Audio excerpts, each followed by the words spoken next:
Good evening and welcome to Channel 8 Sports and East Brunswick High School football. I'm John Meggiolaro and I'll be bringing you tonight's action here at East Brunswick High School, and joining me once again is Jim Allinder and Phil Hill. And let me say something up front, guys. This is history right here. The first night game at East Brunswick High School ever, right. And I know that we're all pleased to be part of it. And we'll get back to that aspect of the game. But Jimmy, let me talk with you about Madison Central. They are the visiting team this evening. First time that East Brunswick's going to be playing a red division opponent in the Greater Middlesex Conference. What do we know about Madison Central? Well, very little, John, because they've only played one game, and that being a 9-7 win over South Plainfield. If you believe in omens, and I really don't, you can say that Madison Central has an opportunity to have one of the best seasons ever, because on two other occasions they have won their opening season game. 1979 and 1980. In both those years, they went to the state playoffs. Okay. So the question is Madison Central out of the gates and off for a big year? Mm-hmm. I don't know, because the 9-7 win over South Plainfield did not reveal too many things. Mm-hmm. Madison's offense seemed to stagger at times. They played well defensively, had to rely, as a matter of fact, on an interception by their quarterback, Wayne Sparrow, to score the one touchdown that they managed.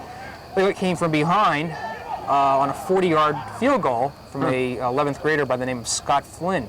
So somebody else out there has a field goal besides East Brunswick. The fact is, though, that they are a 1-8 team from last year. To expect a 1-8 team to turn it around and do it against a team like East Brunswick, I think is asking a little bit too much. Maybe a 500 club. We're going to see tonight, because I think they do have the ingredients of a good team. They're coached by Bob DeMarco. This is his 10th year, and I believe he's one of the most respected, well, I know he's one of the most respected coaches in the conference, but he's very capable, relates very well to his players, and if anybody has an opportunity to bring the most out of his team, Bob does. So we're going to watch tonight. All right, thanks, Jim. Phil, you've been covering East Brunswick this week for us. You and Jimmy have switched roles here. East Brunswick comes off a 23-10 official win now against Brick. A game that had a lot of high points, but kind of some low spots in the middle, which tends to lead me to believe that, at least for two games, East Brunswick has played up to the potential of their competition. Sound games, obviously. But, you know, I'm still waiting for them to break out. But anyway, East Brunswick. Well, Marcus Borden said that all he wants for his team is to get better each week. And so if they're better than they've been the last 2 weeks, then they should handle this game rather handily. They must show more consistency offensively. They must be much more consistent. They had too many lulls. You deal with Madison Central, they must be prepared to capitalize on the turnovers that will come because of Madison's high-risk offense. They run the option, they're throwing some wishbone in it, and that's tough for a very young team, no matter how proficient they are. It's very tough to handle that type of offense. So there will be some turnovers. East Brunswick must capitalize on those turnovers. East Brunswick must also not allow the big play. I keep thinking back, any team that's beat East Brunswick in the last 3 years has beat them on the big play. Madison has the potential game breaker in Major Jones, and this quarterback Sparzer certainly can scare you. So they must not allow for the big play. They must also act instead of react. They've been a team that has tended to respond to pressure, which is not a negative, but I think what they have to do is come out of the blocks and take it to Madison Central. Madison Central has the type of offense that if they're behind, sort of like Oklahoma, they're going to have a very tough time catching up. Good point. That's a good point. I mentioned at the beginning of this pregame show here that East Brunswick has lights, and I'm still amazed. I'm pinching myself sitting here looking out on the field and seeing this kind of setup. The question I have, though, for the last couple days, and we've kind of been involved in this ourselves, is the game on? It isn't on, it is on, it isn't. It's going to be Saturday, it's going to be Sunday, it's going to be Thursday, it's going to be Friday. Has that done anything, or will that have any effect on East Brunswick per se? Any thoughts? I don't think so. I think if you're talking about the kids themselves, no, I don't think so. I think once, as Brian Forte said, once he got the first hit, everything was go. I think as far as the fans go, it remains to be seen. Of course, there are a number of night games going on tonight, so this will not be a true test of what type of crowds you will have. So That's a good point, Phil. Jimmy? John, it was a very interesting week indeed.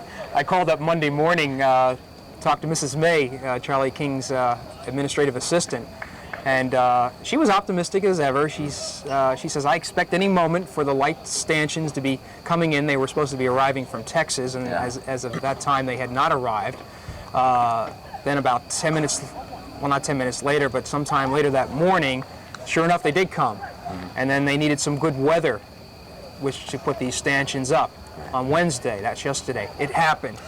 And I took a walk here last night, and I saw wires all over the place, open trenches. They needed to connect the wires, and when you turn the switch on, supposedly the light comes on. So I guess there was a little bit of doubt as recently as today when they actually turned the switch on at around noontime. But as you can see, everything worked well.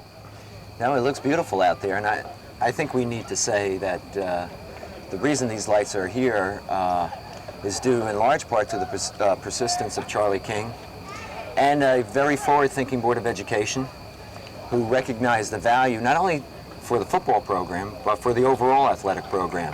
Hopefully Channel 8 will be here to do some soccer games in the next couple weeks, which will obviously broaden our spectrum of the high school season and also allow some of the other sports who don't necessarily get the notoriety that football does, have an opportunity to be out here, play under the lights, and get the exposure, particularly on Channel 8. So I know we're pleased from our standpoint. It's going to be interesting to see what happens. I want to go back a week, if you will, to Brick Township. And we never had a chance to kind of close that game up. And let's see if we can get some closure tonight, if you will. And I know the game has been televised already here in town, but your thoughts, Jimmy, on how that game progressed and eventually ended? Well, I thought it was a overall solid confidence builder for East Brunswick. It was a game in which they were able to build off the first game. You know, they had the tie with Cherokee, and then they went down and played a tough Brick team. And Brick did show ability to move the ball at times, and Phil, of course, brings up the question of whether or not that defense can shut down that consistent offense. We'll see that tonight. But a lot of people did a lot of good things. Forte, the quarterback, continued to build his confidence. Mark Harmon, and we're going to continue that saga, had an outstanding game, and we're going to have some statistical information about him. I understand he has a 7.6 run average per carry, 10 carries for 70-something yards. Bill Bruning is building up his average. Kenny Pruss has emerged as a top-flight receiver. Offensive line coming together. So many things about the East Brunswick team are solidifying. Yeah, so I would agree. Phil? I just think East Brunswick would only have gotten better last week. I think we should have shut them down. I saw them at least 10 more points with 4 minutes to go. Oh, sure. Yeah, so I feel like Marcus Borden does, that with time this team will get better. You got to remember, they're very, very young. That's right. That's a good point, yeah. I want to say something else. That you could see around us that we are outside, and we do all our broadcasts outside. We are not fortunate enough to be in a enclosed booth, and so last week at the Brick game, because of the weather, we had to obviously shut down early. Lightning was the main reason, and then the rain came. So again, we apologize, but we tried to bring you the best that we could. And one fortunate thing was we got all the scoring in for that game. So anyway, I think that's the pregame anyway before this Madison Central East Brunswick game. First game under the lights here at East Brunswick. And let's turn to the action as the teams take the field.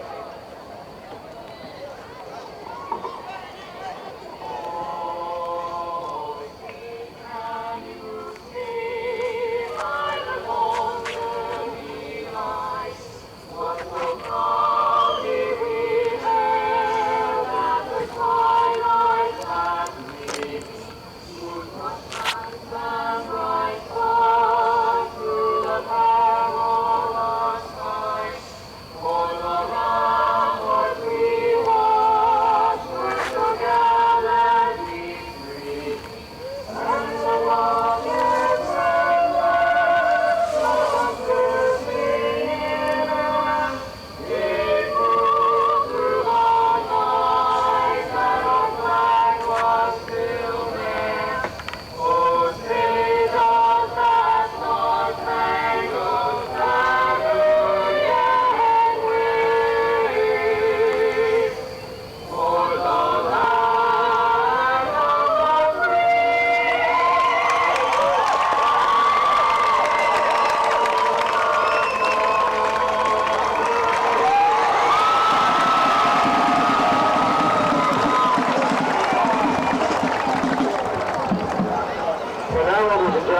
before we have the tossing of the coin in the center of the field, I'd like to give the lineups of the Madison Central Spartans.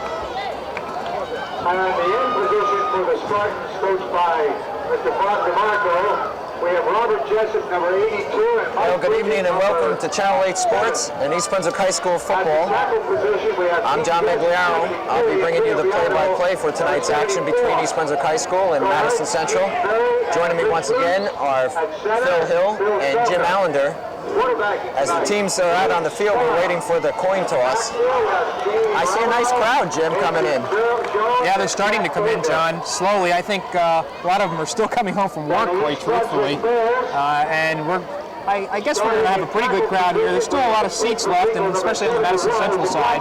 This being a Thursday evening game, but a lot of excitement. This being the first night game. Phil, anything to report on in terms of injuries for East Brunswick, or are they healthy? Well, one concern is that of Dave Novak. I understand that Dave was bitten by his dog last night, and it was sort of up in the air as to whether he would play or not. So we'll just have to wait and see on that. Otherwise, they came out of the brick game virtually without any injuries. All right, Jim, I think one thing of interest is the fact that Major Jones is back for Madison Central. We didn't see him in last year's contest. That's correct, John. One of the problems with Madison Central's offense last year was injuries, and one of those injuries was to Major Jones.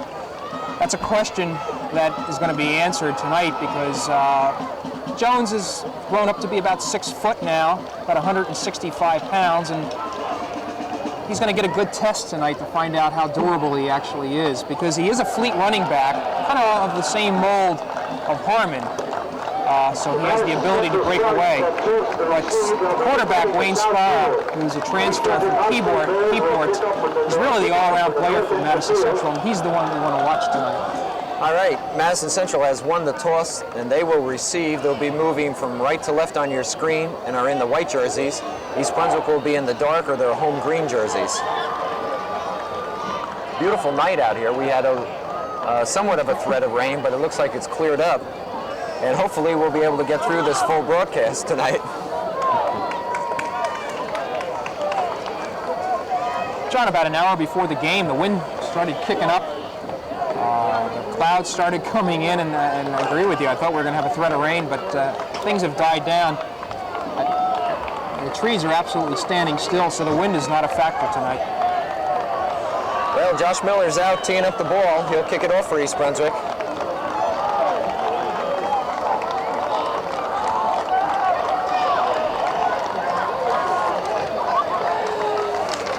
Josh Miller, of course, has shown his ability to put the ball closer in the end zone on the kickoff. Kicking off for the East Brunswick High School Bears will be Josh Miller, number 6. All right, we're about ready to get this game underway.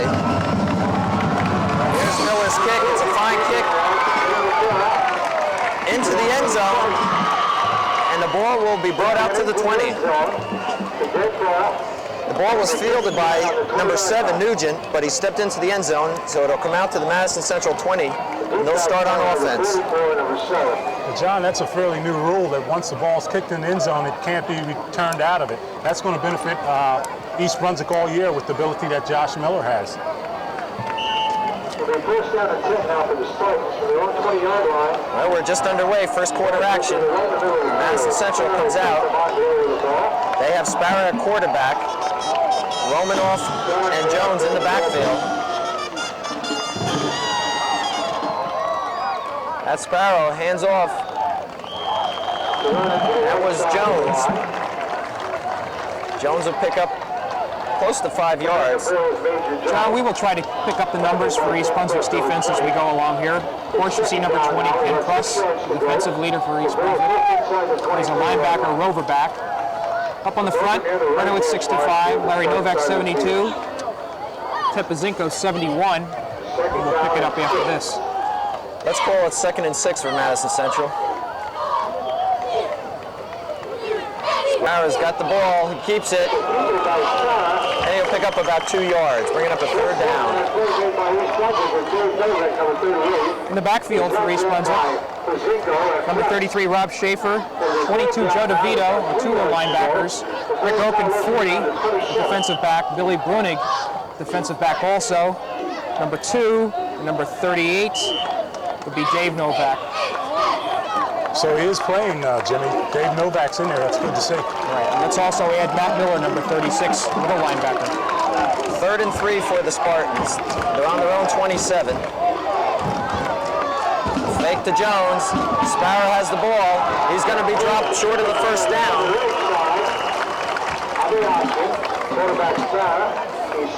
Phil, have you noticed anything about Madison Central's offense? Are they running a wishbone or a veer? They're running sort of a veer there. They're not running too well at this stage. Marcus Borden, when I talked to him earlier this week, he wasn't terribly concerned about it. Matter of fact, he said he wouldn't mind if they ran the wishbone all day. He felt his team was prepared and that they could handle it. And up until this point, at least his first series of downs, they've done that. Madison Central will go into punt formation, and Sparrow, the quarterback, will do the kicking. Back deep for East Brunswick is Pruss and Brunig.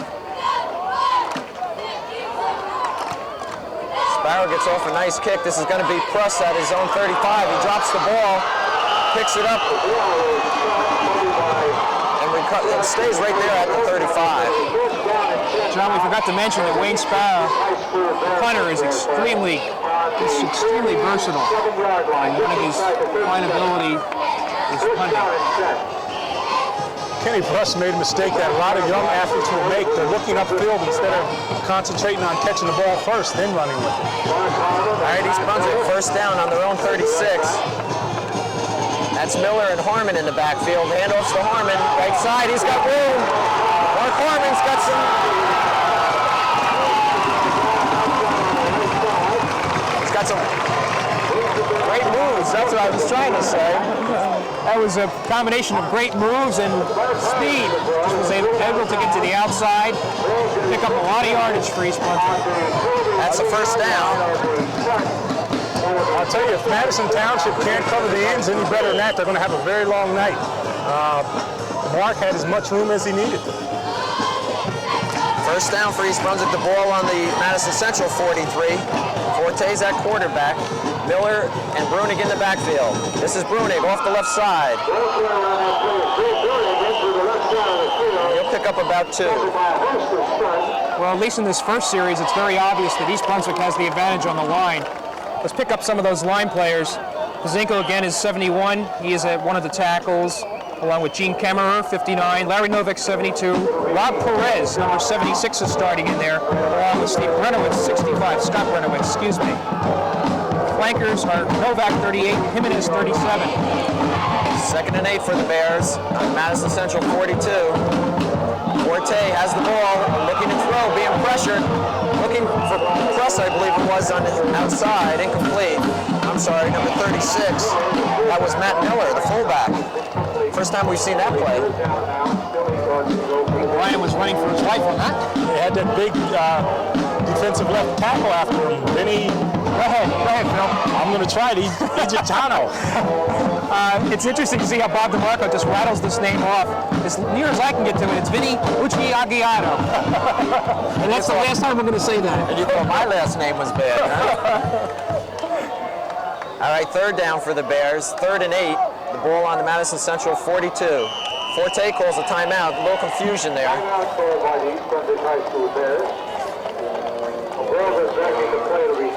Hey, go ahead, excuse me, John. Well, Brian apparently saw something as he walked into the line of scrimmage, and apparently it was something that he couldn't check off on, Jimmy, so he called the timeout. Yeah.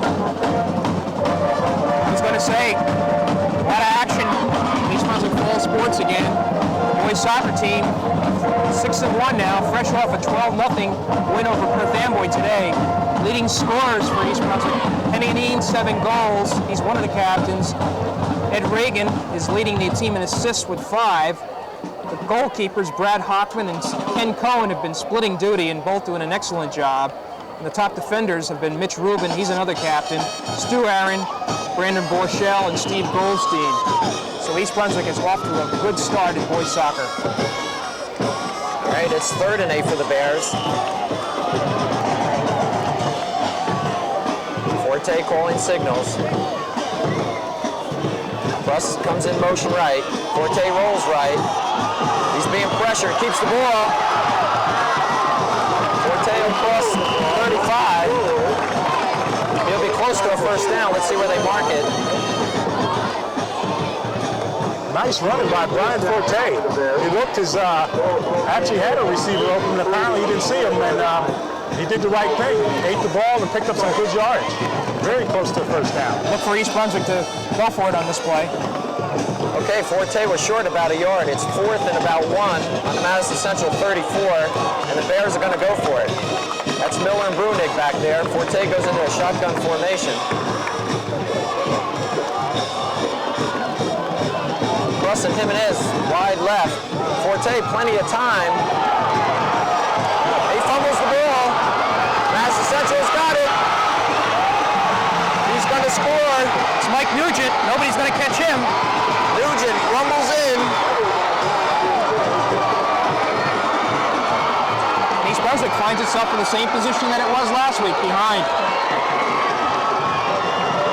With 7:49, Nugent goes 66 yards on a fumble by Forte.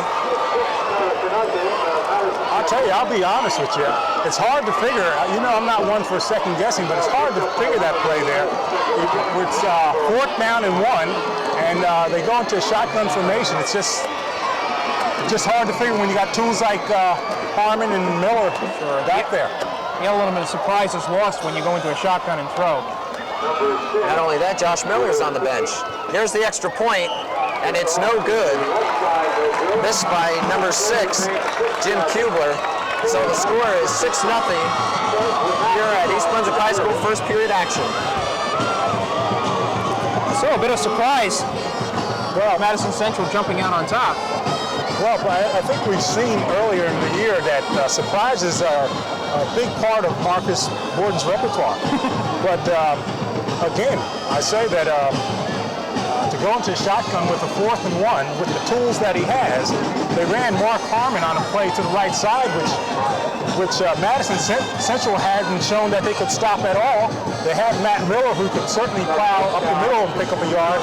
And to go to a shotgun for surprise purposes just throws me off. Phil, I think Marcus, even though he had success in that opening drive, has a lot of respect for Madison Central's speed and Bob DeMarco's ability to recognize and make adjustments real quick. So I think that's one of the reasons why he felt a pass would work in that situation. For 1 yard, you don't need to make adjustments. You need to take it up the gut and find out what your team is made out of.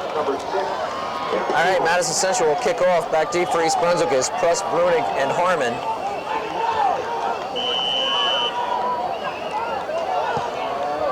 Relatively short kick. It's going to be fielded by Pruss around the 17-yard line. And he'll be taken down at the 20. So East Brunswick will go on offense now. 1st and 10 on their own 21-yard line. I tell you, Madison Central has to have a big lift from that unexpected scoring play there. They're going to be aroused defensively, and it's going to be interesting to see how East Brunswick responds. In the past, as I said at the top of the game, that they seem to have to be threatened in order to get off anything. All right, we have 7:32 to go here in the first period. East Brunswick trails 6-0, and they have the ball.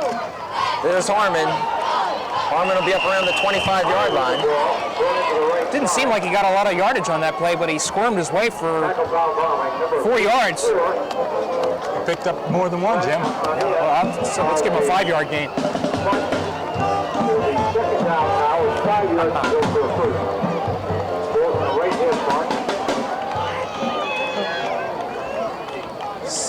Second and 5 now for the Bears. The ball's on the East Brunswick 26. Forte, this is Brunig. Brunig fights his way across the 30. And it's a first down, East Brunswick. I'll tell you, Jimmy, I've been trying to think about who Bill Brunig runs like, and it's finally come to me just now. You remember Joe Fisher? I sure do. Joe Fisher for East Brunswick, I think about 1978. Brunig's not quite as fast as Fisher, but he has the same type of running style. We have a timeout on the field, officials timeout. It's amazing that Billy gets the yardage that he does and is as tough as he does, as he is for his size. Really, he's about 140 pounds soaking wet, 5'5", but just as tough as they come, pound Very for pound. tough. Very tough.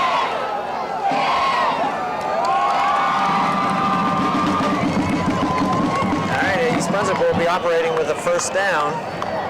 1st and 10 on their own 32. Forte pitch to Harmon. The flag has been thrown. Harmon's got plenty of room on the left side. Beautiful run by Harmon deep into Madison Central territory, but we'll see what the flag is. It's against East Brunswick, John. I see the official pointing that way. It's a shame Mark is not going to account for that yardage in his statistics, because I think he's going to have a lot tonight. Well, that seems to be one thing that's clear. He's ran 2 plays to the outside. Madison Township hasn't shown an ability to shut down the outside runs, and if they continue to run those plays, he is going to have a big night. All right, let's see what the official call is. I didn't catch that, Phil. I believe it's a legal motion against East Brunswick. Okay, that's a new sign for me. Anyway, it brings the ball back to the East Brunswick 27, where it'll be 1st and 15 now for the Bears.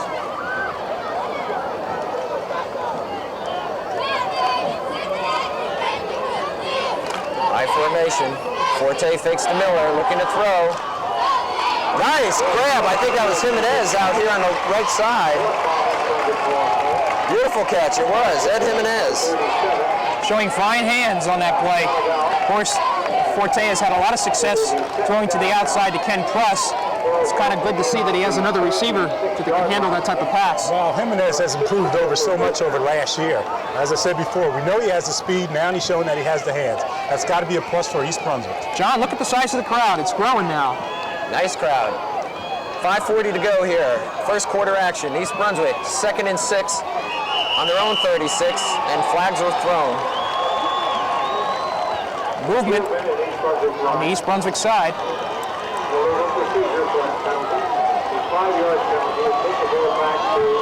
A lot of times you see that happening early in the game, and all it means is that the players are very anxious. I know Marcus Borden prides himself in having well-disciplined teams, so he doesn't like to see that, but it means the players are pretty much ready to pop off that ball. All right, it moves the ball back to the East Brunswick 31, where it's 2nd and 11 now. 6-0, the Spartans are in the lead. Pitch to Harmon, left side. Mark Harmon skirts around the corner. He's got the first down and more. Phil, sheer speed. I tell you. Fancy, no adjustment made by Madison. Well, I don't know even if they can. They're set to make the adjustments. That's 3 plays he's run to the outside, and they haven't stopped any of them. So, some coaches are, they take what you give them. And I'm a firm believer in that. If a team is giving you something, take it until they shut it down. Well, Harmon carries the ball into Madison Central territory. First down on the Spartans 49. 4:56 to go here in the first period. Forte rolls right. Sets the pass. He gets it off. That's Brunig. First down, East Brunswick.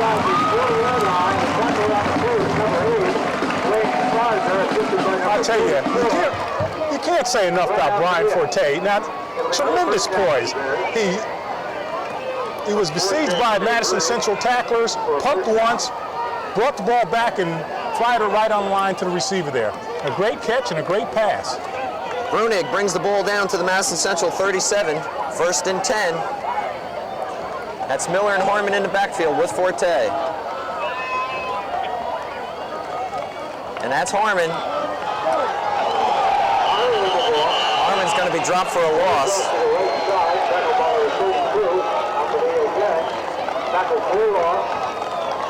The The big difference in Mark Harmon's this year is he's got some upper body strength. He got hit pretty good there, and he still didn't go down.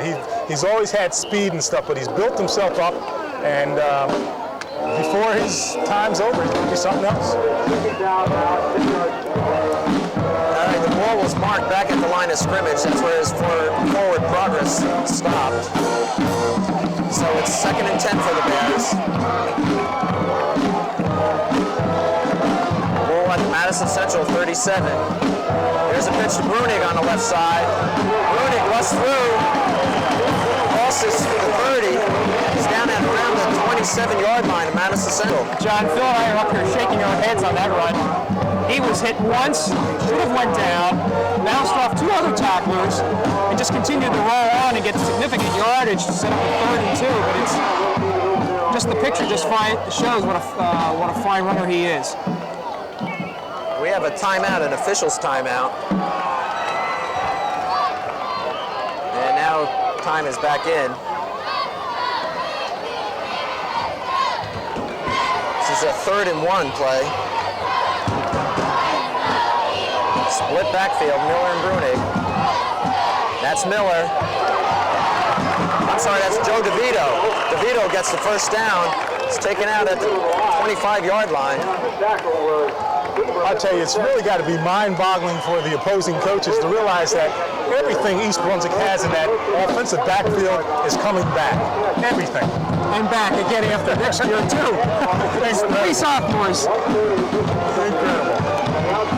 You know, my thinking was that Brian Forte is an excellent quarterback as a sophomore, but it's nothing like having fine material to make you look good. All right, East Brunswick. First down. Ball spotted at the Madison Central 24. Forte rolls right. Looking to throw. Puts it up in the air. There's Pruss. He's got it. Close to the 10-yard line. Brian Forte rolling to his right, a perfect pass to Kenny Pruss. Pruss showing nothing but hands. For the young athletes out there, the way Kenny Pruss caught that pass is the way it's supposed to be caught. Strictly with your hands. You got to practice catching it with your hands. Phil, coming into this game, Brian was 19 for 40 for 203 yards, 1 touchdown. He's going to improve on that average.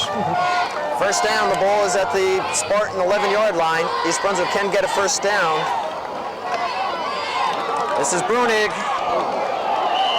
He may be close to the 10. We'll see when they mark his forward progress. He was stopped that time by one of Madison's fine linebackers, Ken McCarthy. The other one is Glenn Ampagna.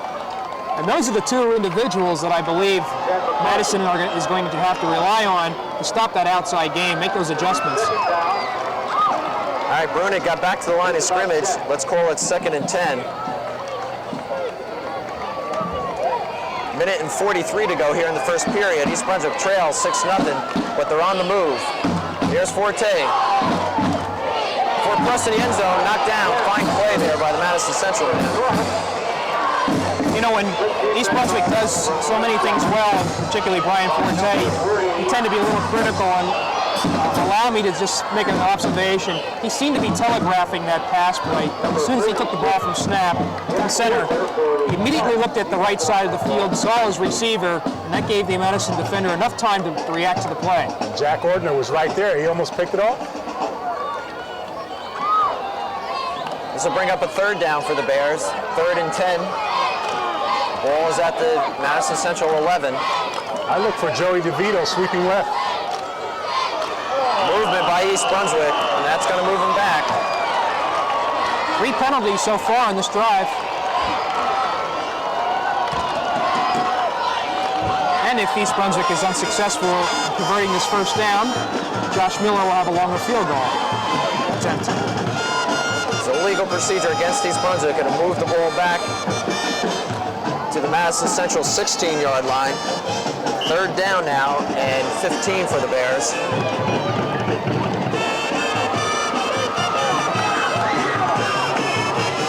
Forte drops back, has time, flips it out to Harmon, left flat.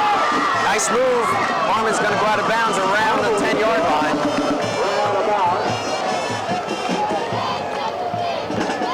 Bring up a 4th down for the Bears. And Josh Miller comes trotting out onto the field. Well, East Brunswick showed good movement of the ball down here. They're going to have to settle for the field goal, but they've shown that they can move the ball on Madison Central, so I wouldn't be too concerned at this stage of the game. Settle for a field goal, Phil. You remember he missed a 27-yarder 2 weeks ago against Cherokee. Or I should say it was blocked. Josh Miller doesn't miss him when he's kicking to the west or the north. He has his problem when he's kicking towards the south or east. This is a 27-yard field goal attempt. The kick is up, and it's no good. Off to the right. Hey, our field goal kicker is in a little bit of a slump. Well, I asked Coach Gordon this week, was he concerned about Miller? He just looked at me incredulous-like, said that, hey, the kid's been kicking well. We missed a few. He's kicked them when we need him, so certainly he's not worried about it. Yeah. And I wouldn't be worried about it either. No, I don't think so. But it's interesting, the mentality of a field goal kicker. They think in strange ways. Emotion plays a lot on them because a lot of them have ability, and I know Josh Miller does. I think that he just thinks, I think just the mental aspect has a lot to do with his ability. But I think it's overplayed. I think coaches have a tendency to point out that field goal kickers are a different breed, but you got to remember, Josh Miller is an athlete. He's a 6'6" high jumper for the Doug Ty's track team. So this is a kid that would like to be a decathlon athlete if he could. So he's a real athlete. He's not a person that's just a kicker. All right, Madison Central has called their first time out of the game. They are in the lead 6-0 as Josh Miller missed a 27-yard field goal attempt wide to the right. And East Brunswick seems a little lethargic here. They're moving well down the field until they get inside that 20, and they seem to sputter. Well, they have had that problem with the first two games, particularly the first game against Cherokee. I believe it was about 4 times. But they moved the ball well, and I think while Marcus is somewhat concerned, I don't think he's overly concerned. I think you got to remember Madison Central scored on a turnover, a busted play, and they haven't shown anything yet that they can move the ball on East Brunswick. That's right. They haven't had the ball for that many plays this quarter.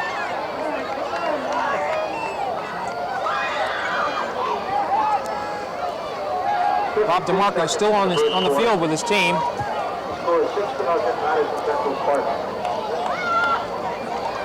To pick up what you just said, Jimmy, this is only the second possession for Madison Central. Quarterback, Jones in the backfield. Here's Sparrow. Hands off to Jones. Jones is up to the 25-yard line.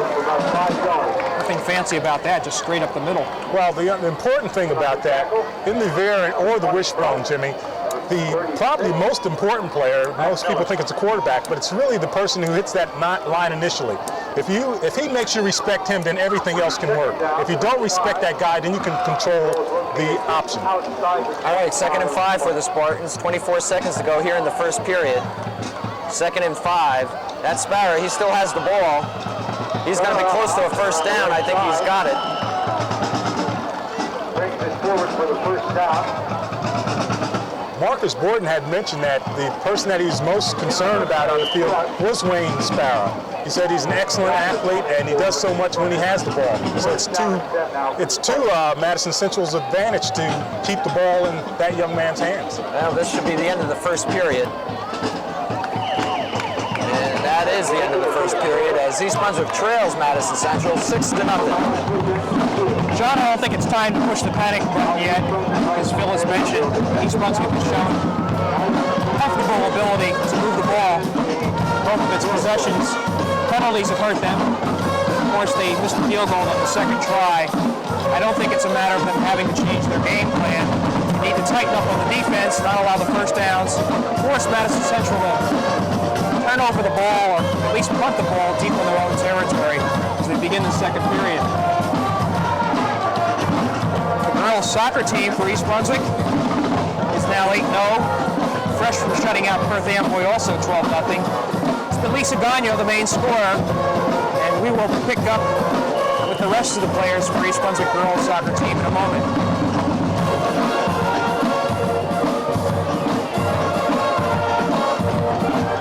All right, Madison Central has the ball, first down on their own 37. They're in the lead 6-0 as we start the second period here. That's Sparrow. He keeps it again to Wishbone. about 5 yards. You can look at this kid and see he's a very good athlete. Fakes nicely and runs nicely.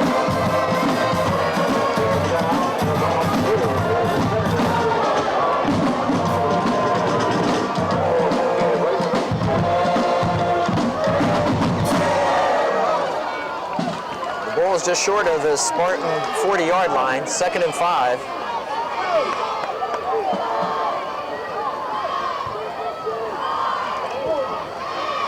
That's Jones with the ball. Jones picks up the first down as he crosses the 45-yard line. Phil, you're right again. That first back up the middle. The first back, if you can't stop him, you're going to have trouble with it. You got to be able to stuff him at the line of scrimmage. If you can do that, you can shut down all other options.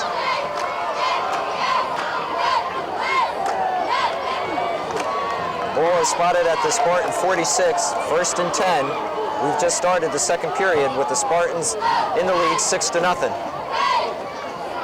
has it once more. He crosses midfield into East Brunswick territory. So Madison's playing a successful guessing game with East Brunswick. East Brunswick converged on Jones coming up the middle. That left the right side open for Sparrow to scamper for about 6 yards. Well, Jimmy, right now it's working for Madison Central. That's the way it's supposed to work. Confuse the teams, have them go after one guy and then another guy has it. Again, you got to stop that initial thrust, and once they don't have that, you have control. East Brunswick has the speed on the outside. 2nd and 4 for the Spartans. That's Jones. He's going to be close to the first down.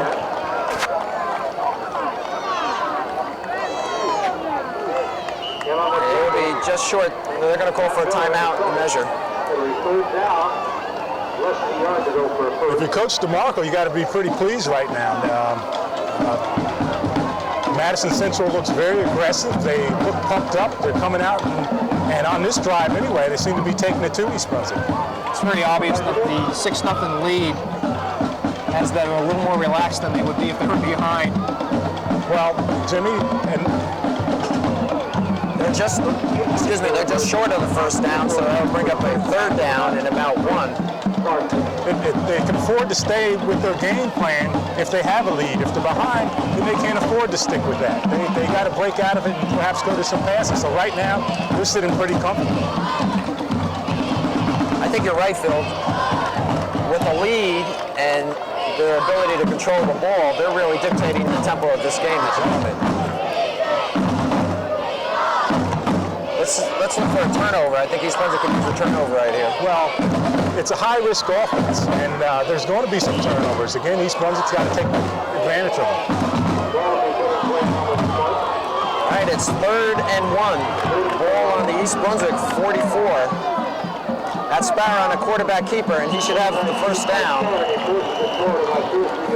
And he does. Jimmy, you said this kid Sparrow wasn't with Madison Central last year? No, he was. He was in his sophomore year. He was playing for Keyport. Okay. And then he transferred in between his sophomore and junior years. He was a receiver last year. He started out as a wide receiver, and then DeMarco moved him to quarterback about midway through the season. We have 9:36 to go, second period action. The Spartans lead 6-0, and they're driving. The ball on East Brunswick 42. Sparrow hands off to Jones. He crosses the 40.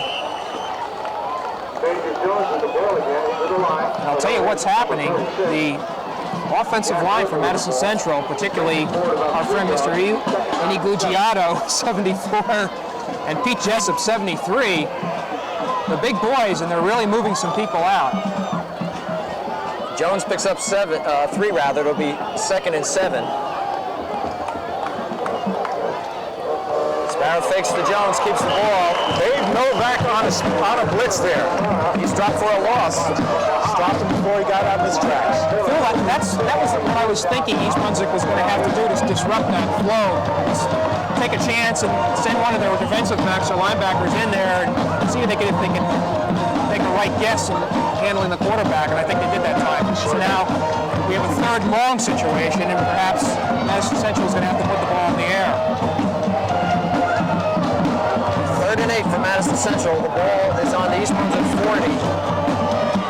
Sparrow, this is Jones on a delayed draw. of scrimmage. Bring it up a 4th and 10. Great job by East Brunswick defense there. A host of tacklers there, stopping them.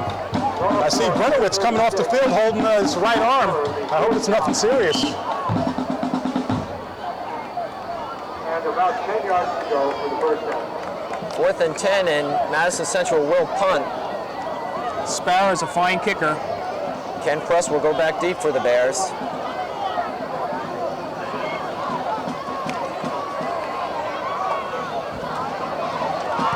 Sparrow's punt, looking for the corner. He's taking an East Brunswick bounce and is down at around the 17-yard line. And East Brunswick will go on offense and deep in their own territory. John, I wanted to pick up again with the East Brunswick girls soccer team, coached by Lou Cosa. We mentioned Lisa Gagno being the top scorer, but other of the key players are Amy Graff, Chris Colligan, Lynn Bauer, Leanne Swartz, Robin Steloff, Lisa Rickert, and Amy Simon. The Lady Bears' next home game is going to be October 6th with that's going to be at JP Stevens, and a big one is against Cedar Ridge on Wednesday. All right, Forte to Harmon. Harmon is dropped for a loss. He'll lose about 3 yards on the play. I'll tell you, this Madison Central team is fired up right now. And they're playing good, aggressive ball.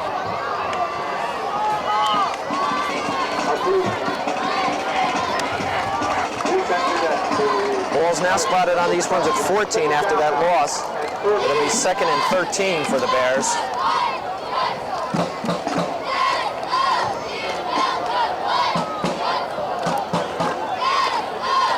Forte calling signals. He fakes. He's got the ball. He's being pressured. He gets away. Brian Forte doing a little dancing out there. Nice individual effort. Great effort by Brian Forte. Brings it up close to the 25. That was all individual effort all the way on the part of Forte. I was going to make the comment that you have to be careful about passing in a situation like this. Certainly Madison Central is expecting it, but we mentioned the name Wayne Sparrow again. He, of course, intercepted a pass last week and returned it for a touchdown against South Plainfield, so he is a fine athlete all around. Number 8 on the right side here. All right, the Bears have a 3rd and 5, the ball on their own 24. Second period action, they trail 6-0. Forte rolling, looking for Pruss. In and out of the hands of Harmon, who was just in front of Pruss, and now bring up a punting situation. Well, that's East Brunswick's bread and butter play where they flood an area. And they did it that time. The ball just was a little short, and Mark Harmon wasn't able to hold on to it.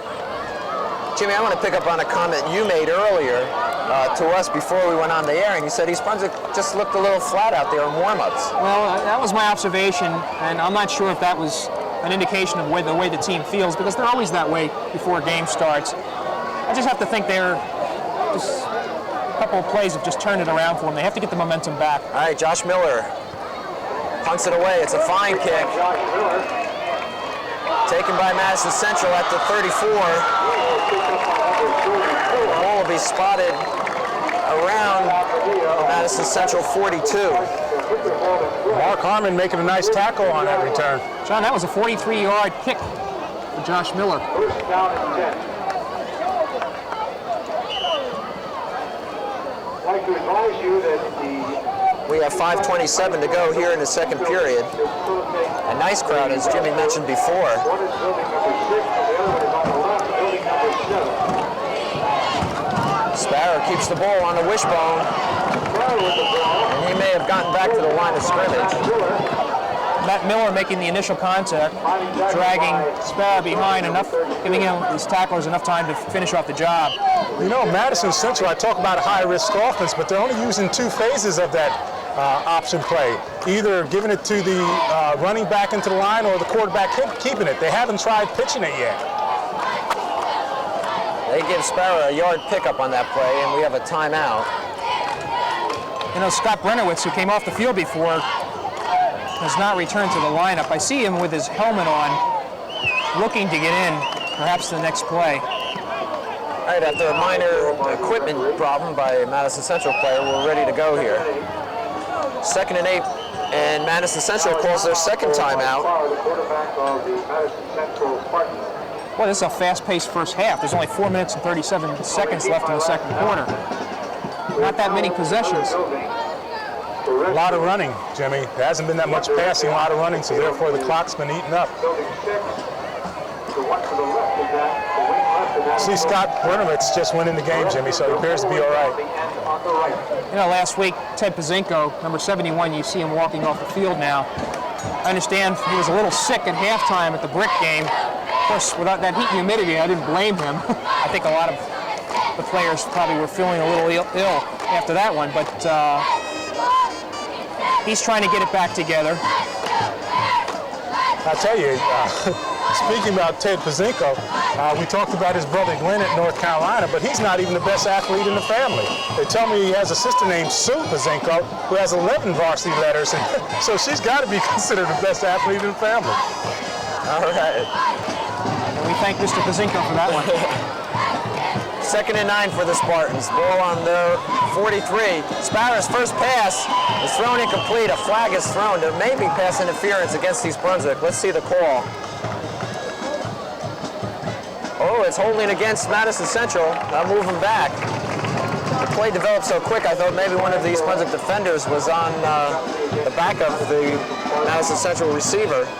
That's going to be a 10-yard penalty, and it's going to be from the point of where the holding took place. Is that the line of scrimmage, so it's 10 yards back from there? So that moves the ball back to the Madison Central 34-yard line. It'll be 2nd and 19 for the Spartans. And about 18 to go for the first.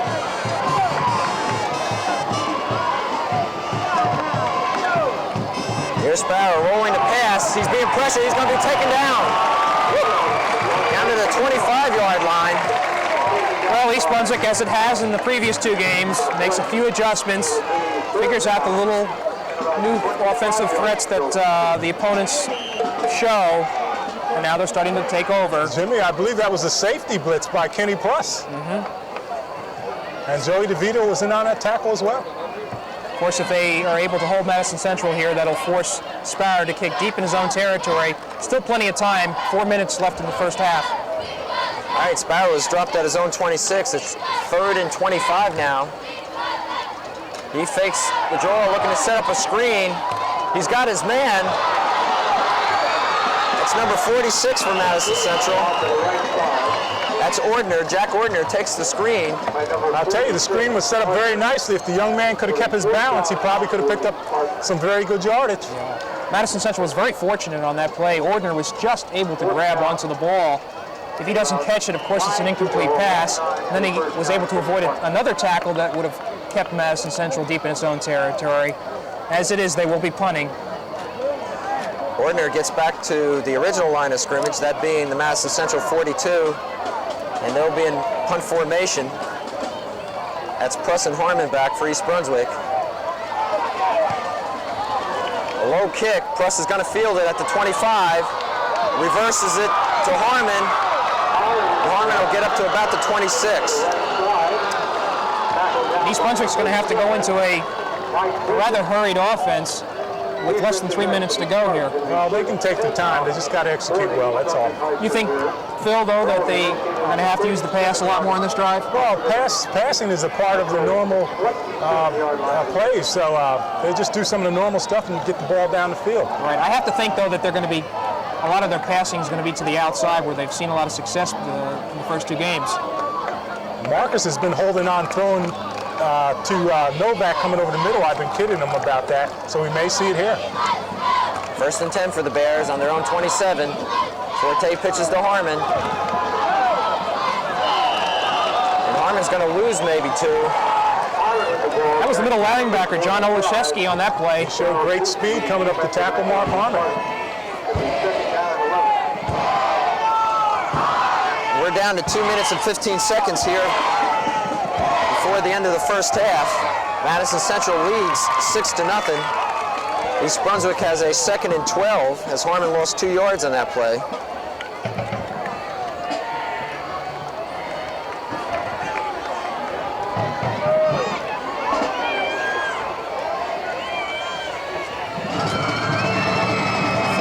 Pitches to Brunig, who reverses to Pruss, looking to throw.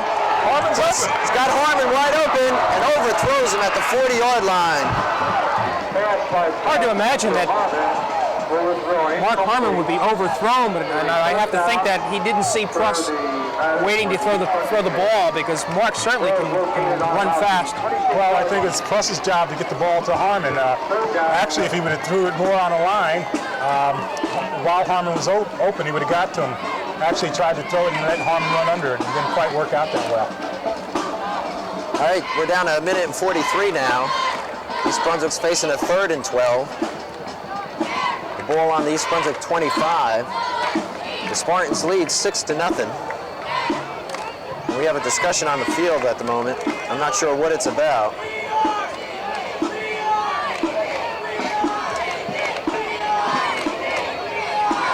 East Brunswick still has 2 timeouts remaining. Apparently there's a penalty on the play. I did not see a flag. Ineligible receiver downfield, John. 5-yard penalty. And loss of down. Against the Bears.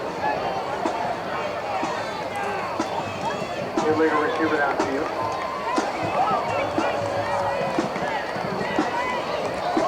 Third down. 3rd and 25. 3rd and 30 rather. And East Brunswick calls a timeout, their 2nd. Timeout called by the East Brunswick High School Bears. I'm not sure what the confusion was all about.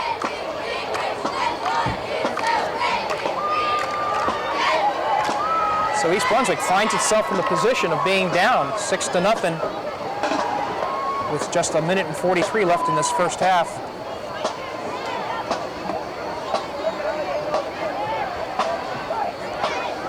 Phil with a 3rd down play.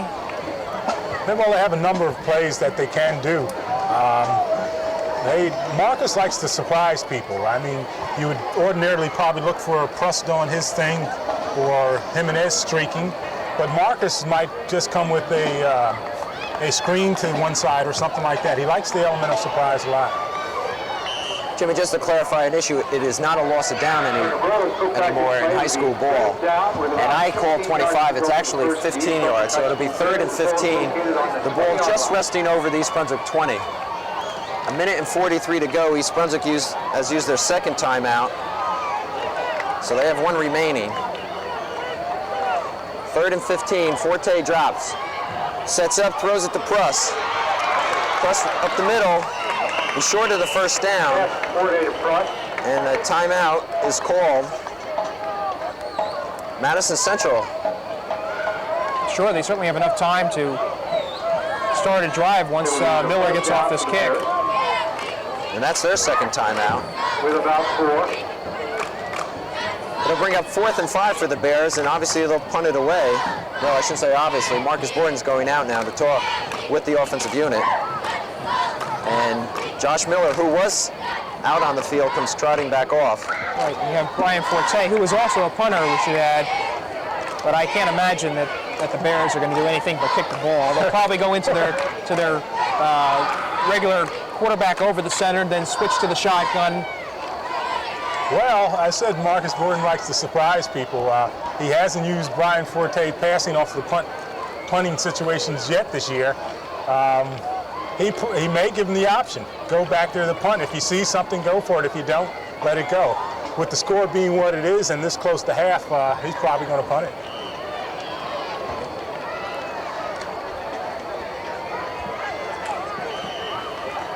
Okay, 1:34 remains. 4th and 5 for the Bears. The ball on their own 37. And Forte is back in punt formation.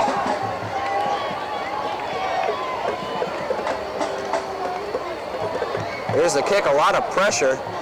Gets off a good kick.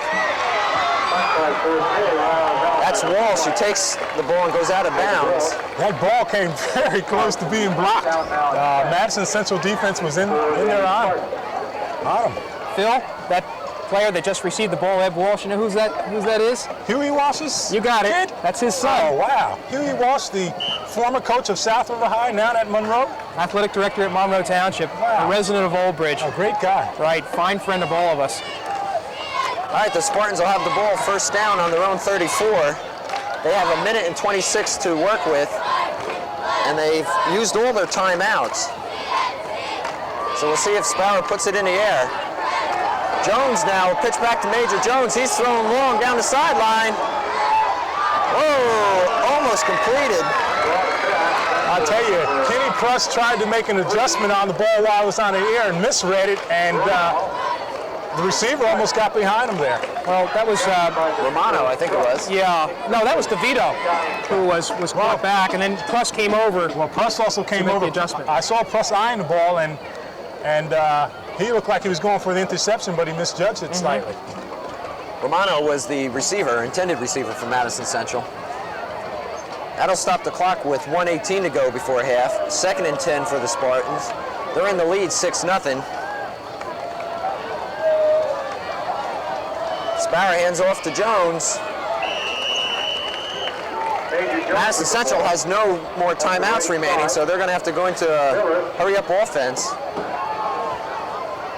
We're down to 1:05. I was just going to say, And a timeout called by East Brunswick. unless East Brunswick is out of timeouts, they would have done well to stop the clock about 10 seconds earlier. It's 1:02 now. And that's their last timeout.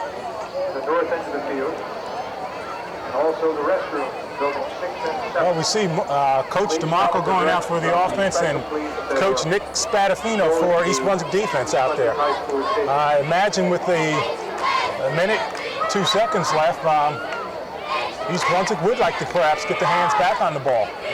Madison Central is going to run the ball, Phil. They want the clock to keep on moving. Well, I think Madison Central to throw that ball against East Brunswick's pass defense is playing right into their hands. I believe East Brunswick has one of the finer pass defensive backfields around. I wouldn't argue with that. I said East Brunswick used all their timeouts. I believe they have one more left. 1 minute and 2 remain. The ball is on the Madison Central 38. They're facing a 3rd and 6. And they have no timeouts. Spartans on the middle. Fires the quarterback. Jones in the back. Sparrow on a reverse. The reverse. Off to the right side. East Brunswick defended it well. You had to figure Madison Central was going to try to come with some type of trick play, and East Brunswick was well prepared to stop it. All right, the clock is running. It's 4th down. East Brunswick going to get the ball back. We're down to 39 seconds. The ball is on the Madison Central 41.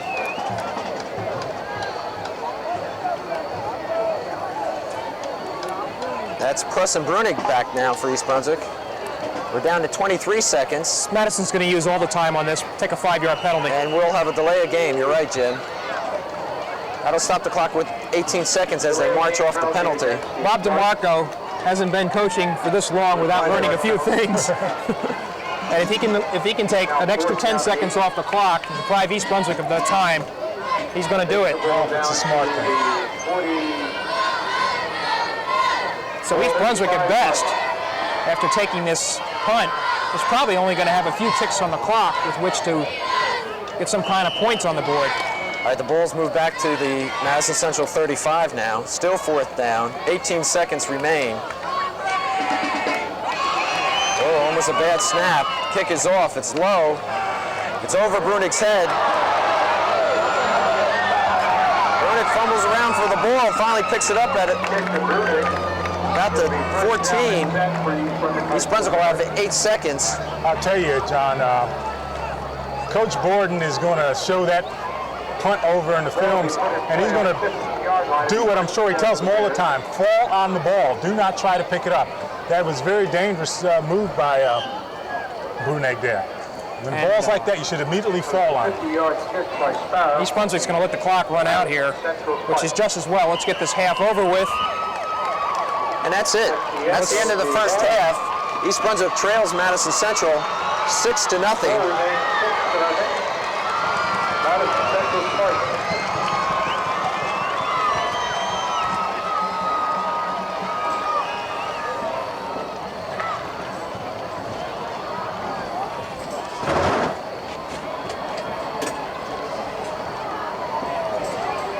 Jimmy and Phil, I kind of mentioned it earlier in the game. Rather lethargic East Brunswick team tonight. Yes, there's a little bit of uncertainty in the East Brunswick offense. I think that last punt sort of characterized the whole half for East Brunswick. They fumbled it, Bruning had to hustle to get on top of the ball to avoid a turnover. We still have a whole half of football to go for East Brunswick, and of course they do have the ability, we know, to be able to convert and score points quickly, especially with Mark Harmon in the backfield. Phil, the only score has come on a defensive play with Nugent from Madison Central picking up a Forte fumble and rambling about 60-some yards for the score. The extra point was missed. So, really, neither of the offensive teams are doing much. I don't think East Brunswick is that lethargic. I think Madison Central is playing ball. I think that early score has got them excited. It's too early in the season to tell if they're playing over their heads or not, but they're certainly playing good ball. If I'm an East Brunswick fan, I wouldn't panic at this point. They've shown that they have the ability to do a number of things. They just have to put them together back to back. That's a good point. As Jimmy said, and as you just said, we have another half of football to go yet. And one thing about Marcus Borden, I think we're going to see some changes come the second half. He's going to light a fire under them. So, the end of the first half, East Brunswick trails 6-0 in a rather surprising game thus far. We'll see what happens the second half. But we ask you to stay tuned and watch the fine East Brunswick High School band.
welcome to the second half of this East Brunswick-Madison Central game. A game in which Madison Central leads 6-0.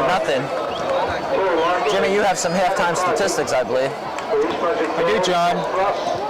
They're really not too revealing. As a matter of fact, somewhat surprising to me. I thought Mark Harmon had more than 36 yards in 6 attempts. Apparently that's it. Billy Bruning had 4 rushing attempts for 18 yards. Brian Forte was 5 for 8 in the passing department for 57 yards. His pass catchers were Jimenez, 1 catch for 9 yards, Bruning 1 for 17 yards, plus 2 catches for 25 yards, and Harmon had 1 for 6 yards. Madison Central had 4 first downs that half, while East Brunswick had 6. East Brunswick had 75 yards rushing to Madison Central's 42. As I mentioned, 57 yards for East Brunswick passing, while Madison Central had 17 on 1 for 2. And in the penalty department, 4 penalties for East Brunswick for 20 yards, while Madison Central had 15 yards. All right, Madison Central will kick off to East Brunswick to start the second half. We have the usual trio of Brunig, Pruss, and Harmon back deep. If you're just joining us, the first half was a rather unproductive offensive scheme for both teams. The only points coming on a recovered fumble by Nugent of Madison Central, and he rambled about 60-some yards for the touchdown. And that's where we stand, 6-0, as the Spartans kick off. This is going to be Harmon. He lets the ball hit, and he drops on it around the 25.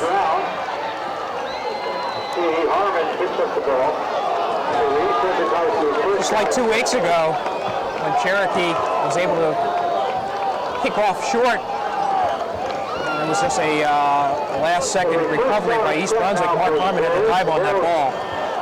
Put down on the 25-yard line. All right, it'll be 1st and 10 for the Bears on their own 25. We just in the start of the second half, and the Bears trail 6-0.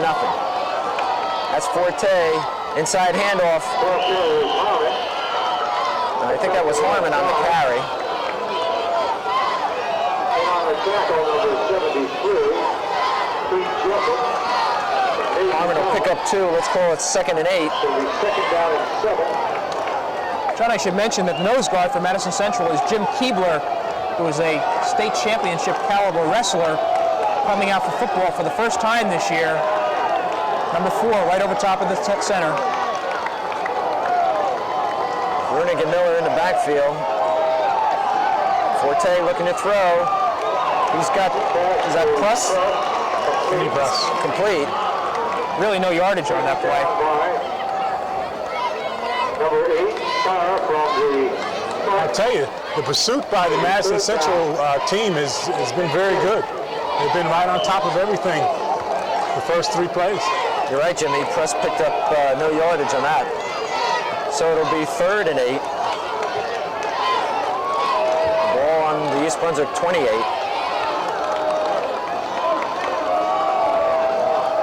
Forte in a shotgun formation. There's Pruss across the middle. He's got a first down. Pruss up close to the 50-yard line. I'm sorry, John. I saw Penny open up the middle there, coming across the middle, sort of coaxing Brian to throw to him. I said before, Brian Forte seems to throw his best passes when he's throwing across the middle. He winged that into Kenny Pruss as tight a spiral as you can see for high school. Very nice pass. All right, East Brunswick, 1st and 10 on their own 49.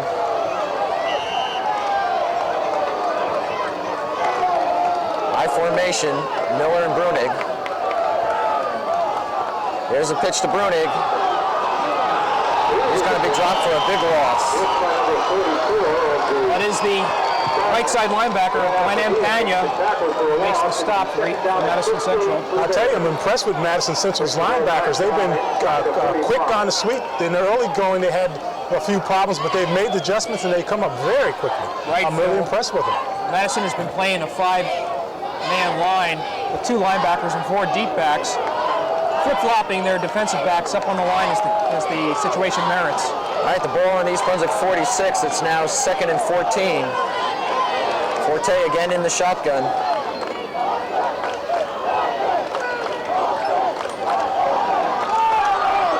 He dumps it off to Harmon, left flat. Harmon's got some running room. Spins away from a few tacklers and gets back to the original line of scrimmage. I tell you, Mark Harmon got racked that time, but he's just about a step or two away from breaking it if he could have stayed to the outside. We have a Madison Central player down on the field. That's Glenn Ampagna, the Madison Central player that made the tackle on the play before.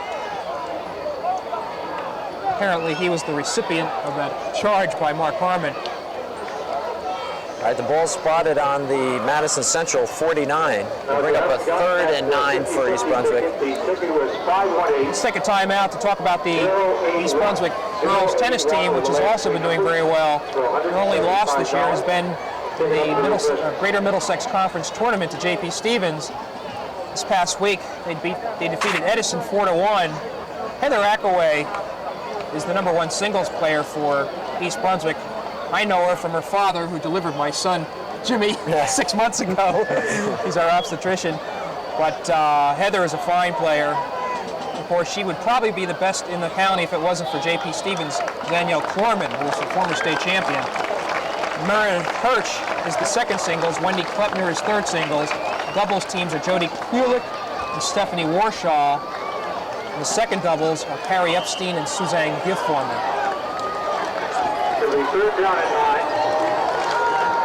All right, it's 3rd and 9 for the Bears. The ball on the Madison Central 49.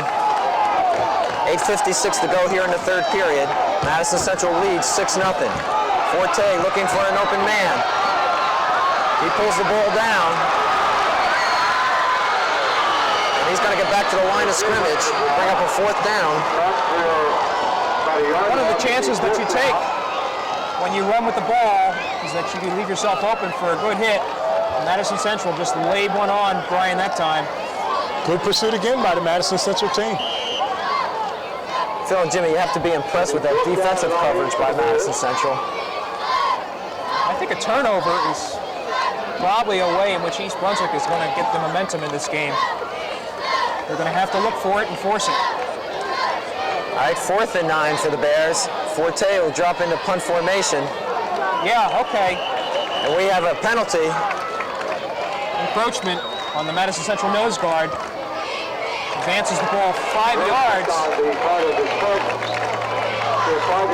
I think that guy that was carried off the field was Glenn Ampania for Madison Central. He's one of their strong middle linebackers, so that may make a difference in the game. All right, the 5 yards marked off. East Brunswick still faces a 4th and 4. And we'll see what happens. It looks as though they're going to go for it. Nope, Forte will drop back.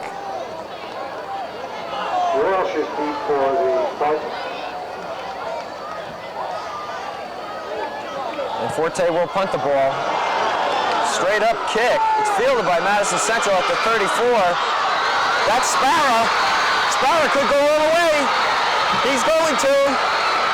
Forte's last man. He's in. Sparrow falls in the end zone. Well, regardless of whether he fell into the end zone or whether he was down on the 1 yard line, Madison Central gets the score. That was simply a poor kick on the part of Brian Forte. He did not get his foot into the ball. Sparrow happened to be in the right place at the right time. I think he was primarily out on the wing here to cover the coverage. Ball laces right into his hands, and the fine runner that he is, advances it all the way for a touchdown, and East Brunswick now is in a little bit of trouble. Well, it wasn't a good kick by Forte, but it's amazing how the wall set up there. I don't think they normally could have done that. And the wall set up, and you could see it forming there, and they had good blocking, and next thing you know, Sparrow's in the end zone for a touchdown.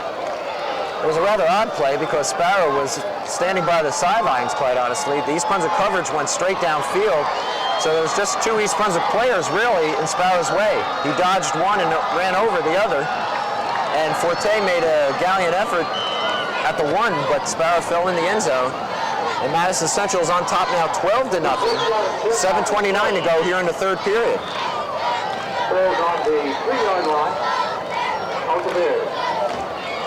1st and goal. I'm a little confused here. I thought they signaled touchdown. Was this a two-point conversion? That's correct, John. They tried for a two-point conversion on that play and missed. Regardless, though, if you're a Madison Central fan, I'll tell you what, this has to be about the brightest moment in Spartan football in about the last 3 years, because the year before they were 1-8, as we mentioned. It was a disastrous season. The year before that, they were 4-5, really never could get untracked. And now here they find themselves with a 1-0 record, and in the second game of the season, up 12-0 over East Brunswick. I don't think we can overemphasize the importance of this game. Madison Central is in the East Brunswick Conference, the Red Division, and so this is a conference game. Well, John, I said before that East Brunswick had to act and rather than react. Well, I'm ready for them to react right now because they need some points to get back in the game. All right, Madison Central's two-point conversion failed. They are in the lead, though, 12-0. I'm really surprised they went for the 2 points. So that's why I was a little confused there. Anyway, here they go. They kick off. This is going to be Harmon again at his 26. Harmon being pursued and is going to be dropped back inside the 20. So a number of mental mistakes being made now by East Brunswick. Well, that wasn't a mistake, John. What happened was East Brunswick often will fake a reverse on the kickoff or a punt return, and they went to do it that time. Harmon just kept the ball and they got caught back there. The reason they went for the two-point conversion, Madison Central, because they missed a PAT last week and they missed the first one of the game this week, so they don't have too much confidence in the PAT, even though the kid can kick a 40-yard field goal. I don't understand. All right, East Brunswick on their own 18, 1st and 10. 7 minutes to go in the third period. Harmon off the left side. They snuffed that play out. We don't want to use last year as a gauge for East Brunswick's ability to come back. Certainly it's a different team. But they were in a similar situation with Saraville last year, being down by a 2-touchdown score.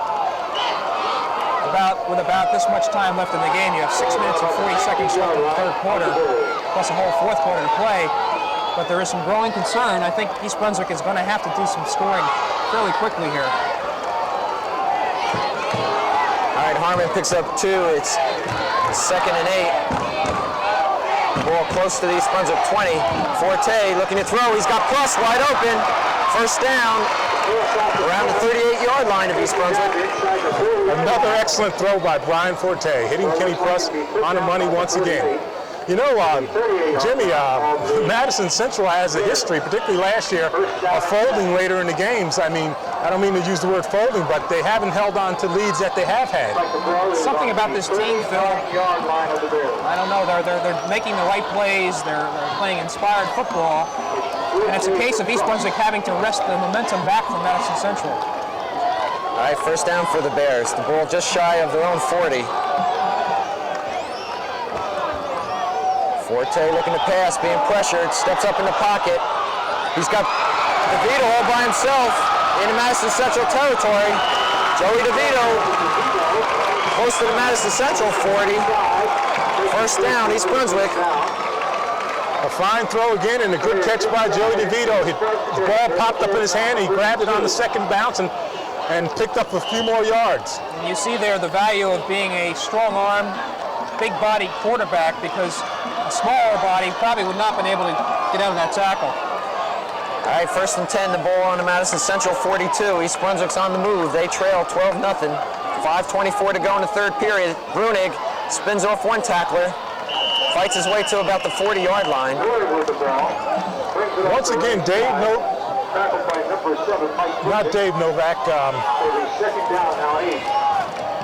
Larry Novak. 72. Surprises me how quick he gets off the ball. Yeah.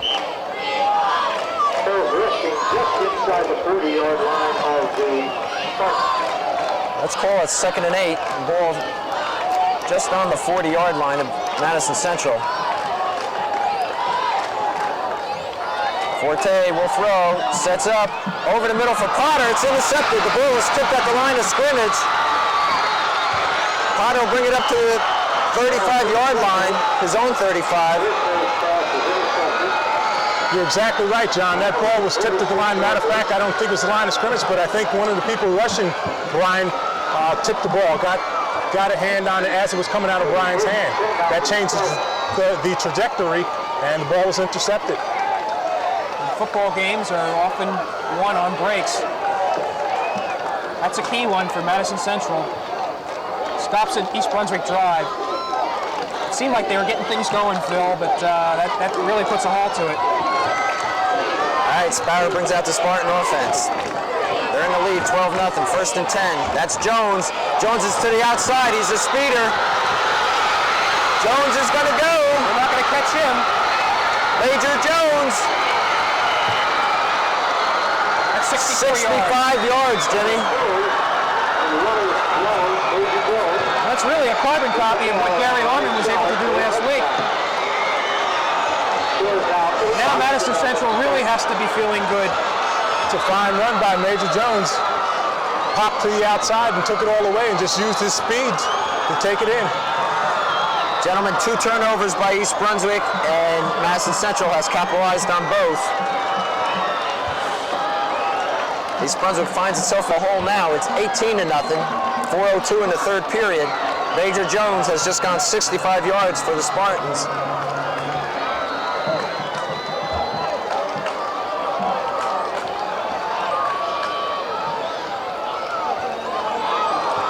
There's silence on the East Brunswick side. Madison Central will go for the 2-point conversion once again.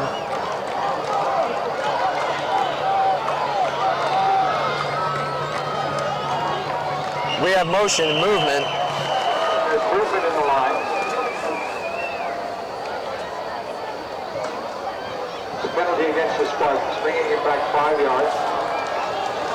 So will now be on the 8-yard line. Illegal procedure for the... Illegal procedure against Madison Central. Bring the ball back to the 8-yard line.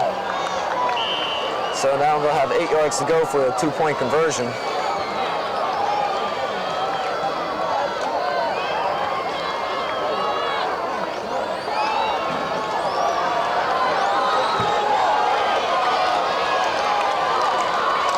Sparrow looks to throw. He's got a man open. 2 points. That was number 3, Romanow. Perfect execution on that play there. Now Madison Central is strictly running on adrenaline right now. They have rarely been in this position in the last couple of years. Up 20-0 over an East Brunswick team that was clearly a favorite coming into this game. All right, the score is now Madison Central 20, East Brunswick nothing. 4:02 to go in the 3rd period. You're right, Jimmy. There's total silence here on the East Brunswick side, and I know the fans are shocked because I think we're somewhat shocked. We didn't quite expect this. It's actually gut check time, and we want to see what type of character East Brunswick has, whether they're going to come back or not. All right, Kugler will kick it off, and we're going to have this play brought back. Jimmy, is this the same kicker that kicked the 40-yard field goal last week? No, well, if it is Keebler, number 4, that's kicking off, and I know it's very difficult to read the numbers. Scott Flynn, number 40, was the kicker. Excuse me, not number 40 for Madison Central. Number 25 kicked the field goal last week for them, so apparently they use a different field goal kicker. It's just very strange. A kid can kick 40 yards, yet there's no one to make a PAT. And here they go trying to kick off when they can't kick it 40 yards. It's a curiosity.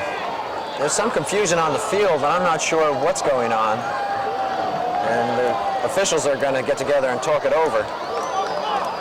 You know, my writing for the Sentinel newspapers, it's my beat also includes Madison Central. I happen to know Bob DeMarco very, very well. And he has got to be just, it's very hard to contain himself right now because I know all the frustrations that he has gone through over the past couple of years. A lot of people in Old Bridge were giving him a lot of heat for the season that they had last year. All right, Keebler kicks it off. Harmon goes back to around his 20, drops the ball, picks it up, tries to get to the outside, bring it up to, and a flag is thrown, a late flag. A very late flag.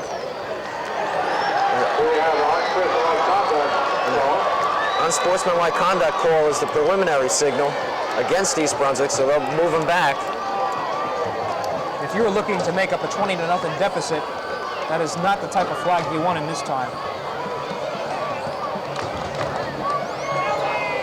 Well, Jimmy, needless to say, I think you're going to see Brian Forte still putting the ball in the air quite a bit in order to play catch-up. I have him, Phil, unofficially 8 for 13 for the entire game. He's been pretty consistent this second half, and of course we know the drive was stopped on an interception before. All right, 3:48 to go, third period. East Brunswick starting deep in their own territory. The Bulls on their own 15, first and 10, trailing 20-0. Forte from shotgun formation. He's got Plus in the middle. That'll be a first down. Jimmy, they appear that they can do that play all day if they choose to. Madison Township hasn't showed an ability to stop that. Well, Phil, I have to think that Madison is going to loosen up on it and probably allow the 10-yard pass to be completed. Well, maybe not a 10-yard pass, but certainly they're going to try to prevent the long point-scoring play. Well, it's a little early, still a little early for them to be loosening up. We have another timeout on the field, an official timeout.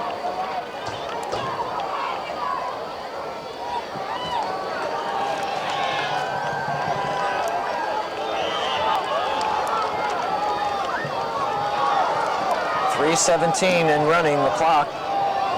Third period action. East Brunswick's trailing 20-0. First down on their own 28.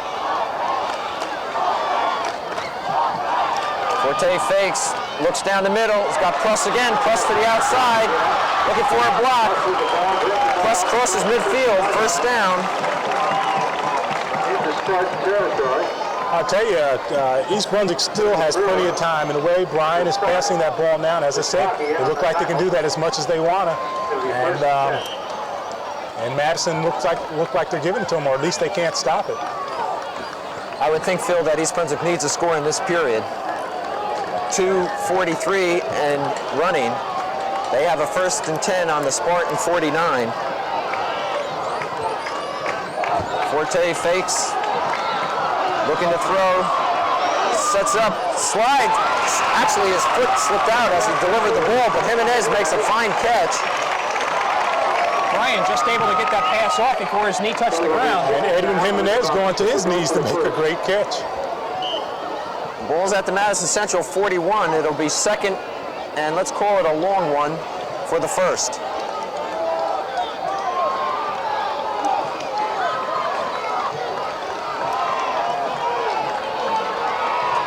Forte, shotgun formation. Looking over the middle, overthrown, and almost intercepted. Jimmy, you got to excuse me again. Here we got another short yard situation, and we go back to the shotgun situation. If you recall in the first quarter, the thing that started it all was going to the shotgun when you needed 1 yard. That turned into a touchdown, and here we only need 1 yard to keep the drive going. And we go back to the shotgun again. Well, Phil, I know you mentioned that there's plenty of time left, but I think time is starting to become a factor. East Brunswick is probably going to try to advance the ball through the air as much as it can. They do have another play right here. A minute and 50 seconds. Here's Miller, first down and more. Fine run, Matt Miller. He's inside the 35-yard line, close to the Madison Central 30. It'll be spotted at the 32. First down. It'll be first down and 10. The ball's located on the 32-yard line. We're down to a minute 35 in the third period. East Brunswick trailing 20-0.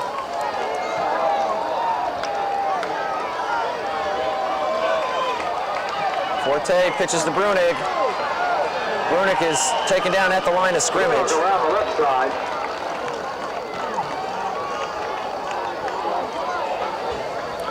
Well, Jimmy, you can look for a pass here. No gain. I definitely think so, Phil. Watch this ball possibly going to the end zone. Second and 10. Or they can send Mark Harmon on a sweep to this right side. He's got a lot of field here. All right, Forte brings him out. Second and 10, thrown deep in the end zone, looking for Jimenez. Overthrown. That ball just took off on Brian. Edwin Jimenez was open, but he overthrew him. yards to go for the first. 3rd and 10. The ball remains on the Madison Central 32. 48 seconds to go in the 3rd period.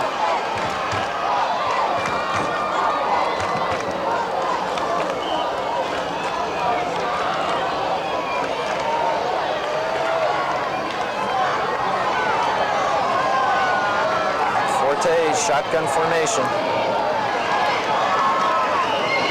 And flags are thrown. We may have motion against East Brunswick.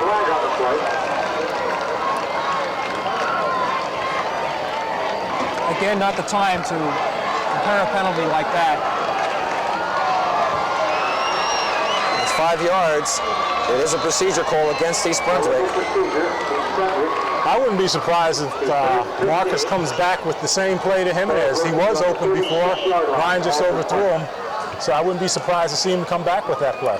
Phil, I have to think that Ken Kruss is the primary receiver on this play. He's been the most dependable pass catcher. And they really do need to get a first down on this play. Good point. 3rd down. Forte looking in the right corner. Kruss wasn't aware of where the ball was. I don't know. He's looking up as like he may have lost it in the lights. I just really don't know. He's looking up, but he seemingly didn't have any idea where it was, so he could have possibly lost it in the lights. Right, that was a distinct possibility, but give Madison Central credit. Surrounding Kenny Prince with 4 defenders on that play, they just sort of converged on him when it was apparent that Brian was going to go to him. East Brunswick takes a timeout, John. Their first time out of the half. They're looking at a 4th and 15. The ball is at the Madison Central 37, and this is a big play. They need to keep this drive going. Without a doubt, it's the biggest play of the game for East Brunswick. They don't convert here. Madison Central gets the ball with just 40 seconds left in the 3rd quarter, and you're really asking East Brunswick to do a lot to score on 3 possessions. As a matter of fact, it's probably going to be difficult to even get the ball for 3 possessions in the quarter, much less score 3 times. Probably would have to rely on turnovers. Jimmy, I have unofficially East Brunswick being penalized 6 times and 2 turnovers. So that may be the story of the game. Penalties stopping some drives, and obviously the turnovers both have been turned into scores.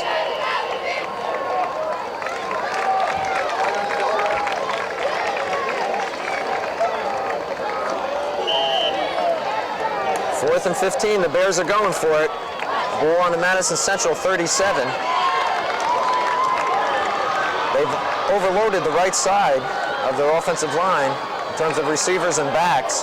And Forte will roll right, set the throw. He's got Harmon. Harmon's going to be short of the first down, way short. Well covered by Wayne Sparrow. Forte is slow getting up off the turf. He took a good shot, Jimmy. I didn't see by who, Phil. It had to be a good one because Forte at 6'3", 200 pounds, certainly has the physical size to be able to absorb a lot of that. Okay, in the last 2 games, the 4th quarter has been East Brunswick. They need for it to be theirs this time. We're down to 23 seconds here in the 3rd period. Madison Central has the ball on their own 29, and they're in the lead 20-0. Major upset in the making here. That's Jones. Jones will cross the 30, pick up about 2 yards. I would not look for Madison Central to do anything fancy each time it has the ball. Scott Brenowitz sticking his nose in there on that tackle. And that's the end of the 3rd period with Madison Central in the lead 20-0 over East Brunswick. Well, gentlemen, we're a little shocked at what has transpired here. The first 3 periods, Madison Central showing the ability to capitalize on the big play.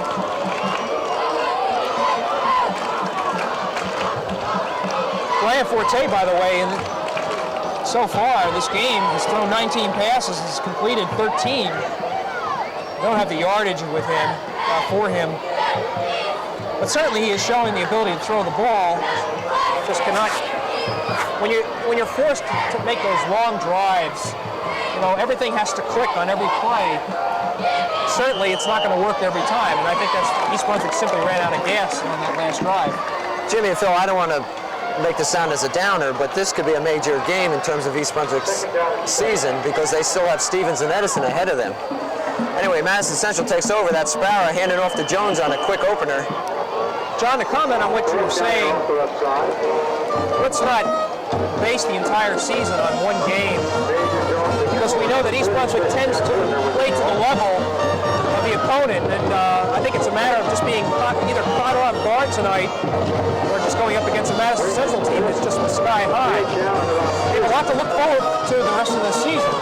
Oh, by no means am I suggesting that this is the end of the season. Sparrow, Jones again, outside, first down and more. I tell you, the left tackle, Vinny, you want to say his last name? Meggiolaro. Meggiolaro is doing a great job on that side. They found renewed confidence over there. That was Ordner, by the way. I said Jones. First down, Madison Central. The ball just shy of midfield.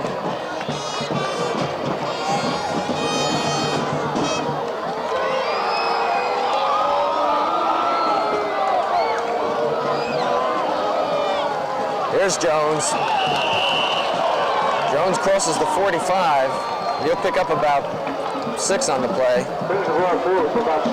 And that line on Madison Central is starting to open up some big holes. Yeah, John, as I said before, I think they're playing on adrenaline right now. This is really going to be a big win for them if they can pull this off. And it looks more and more as the clock passes that this is going to be the case. All right, 2nd and 4 for the Spartans. On the East Brunswick 45. There's Ordner. Again, they're running behind that left tackle.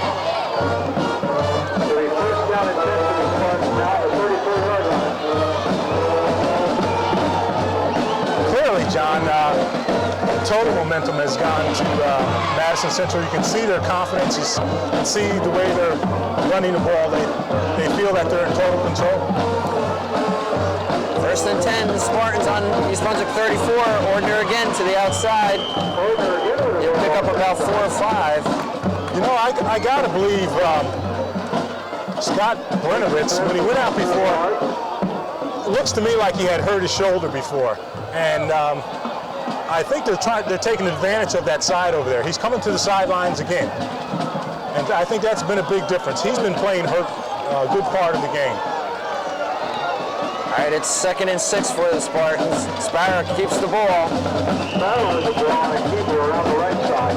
I have to confess I didn't see Shannon Holcomb, number 88, come in for East Brunswick, but he's playing a defensive back position.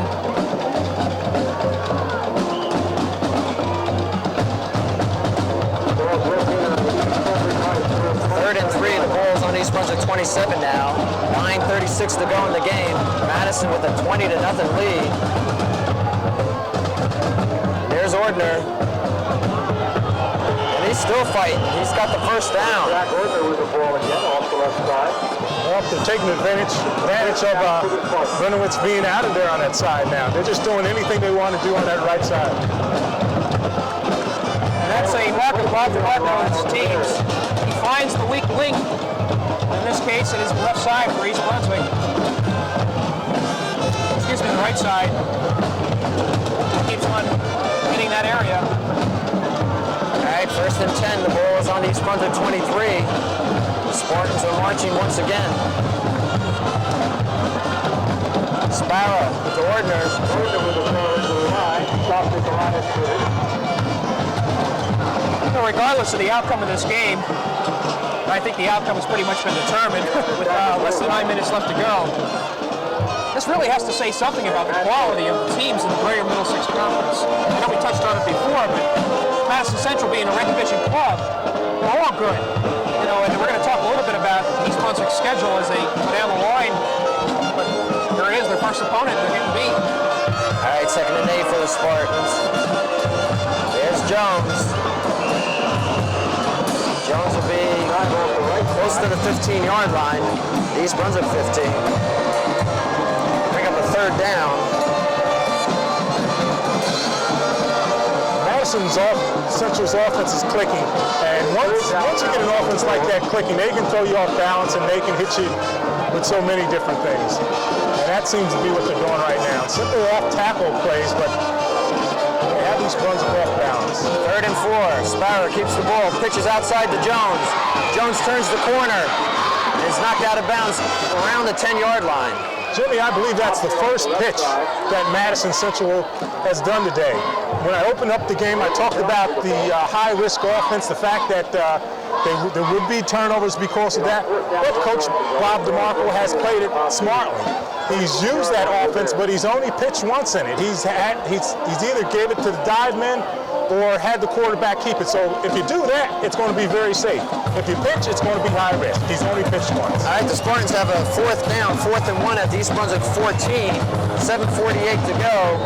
Sparrow hands off to Ordner. 1st down, 1st and goal now for the Spartans.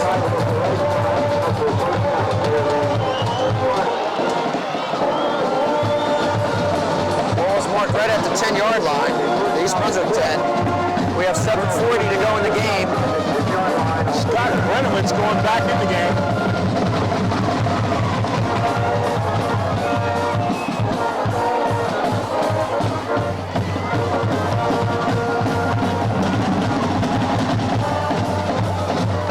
Sparrow keeps the ball.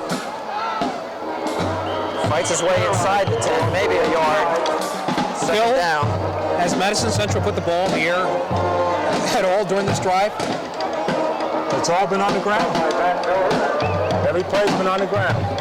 And why shouldn't it? They're up to 20 points. They want to eat up some of the clock, and they're picking up yardage as well. Ball is spotted at the East Brunswick 9, 2nd down. 2nd and goal. Sparrow pitches outside to Ordner, and he's taken down at the 15 for a loss. Joey DeVito on the tackle. Nice tackle for a loss. And we have a delay of game by the Madison Central play. Ordner threw the ball down, so that'll move him back another 5. It's a replica of last week's play in which Kenny Press threw the ball out of bounds.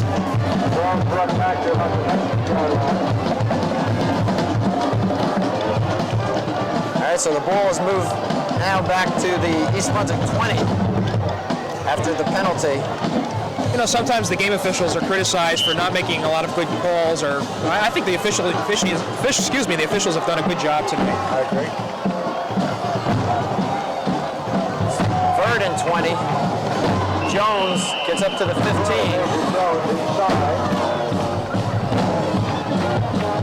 Pick up a 4th down. We'll see what Madison Central does. It looks pretty obvious that they are going to go for the 1st down rather than the field goal. I don't think there's any reason to go for 3 points here. They've got a 20-point cushion. 4th and 15. They have to score. Sparrow throws incomplete. He was looking to Romano. And so the Bears will take over on their own 15-yard line. Well, I tell you, Jimmy, you think coaches don't look for things that in games like this, at times like this. But Marcus Gordon's got to be pleased that they did keep them from going in on what looked like a surefire score there, and his team did keep them out. So that's one of the positive sides to what has been a negative affair thus far. All right, Forte from shotgun formation on his own 15. Flag is thrown. He's got Joe Giroux. And that flag was thrown in the direction of Scott Rennerwitz, doing the blocking in the backfield. Well, it's called against Madison Central, John.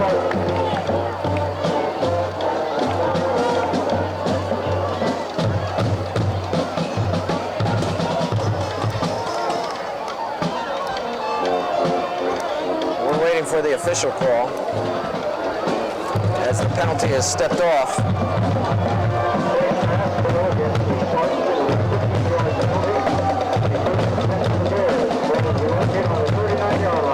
We have a face mask against Madison Central. That'll give East Brunswick a 1st down on their own 30. 5 5:48 to go in the game. East Brunswick trailing 20-0.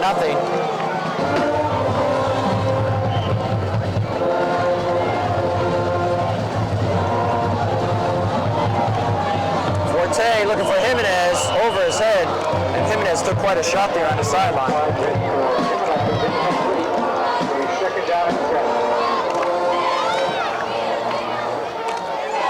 I think pride says for East Brunswick, let's not be shut out.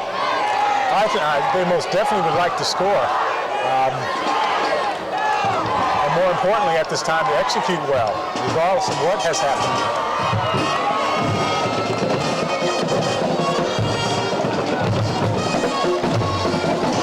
All right, 2nd and 10 for the Bears. Forte being pressured.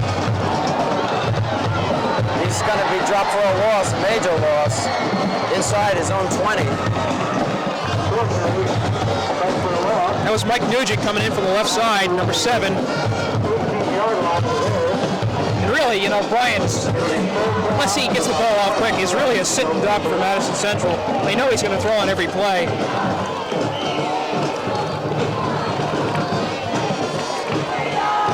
Well, Jimmy, with weather permitting, and Phil will be next week at Edison High School to bring you the Edison-East Brunswick game. All right, 3rd and 22 for the Bears, 4:57 to go in this game.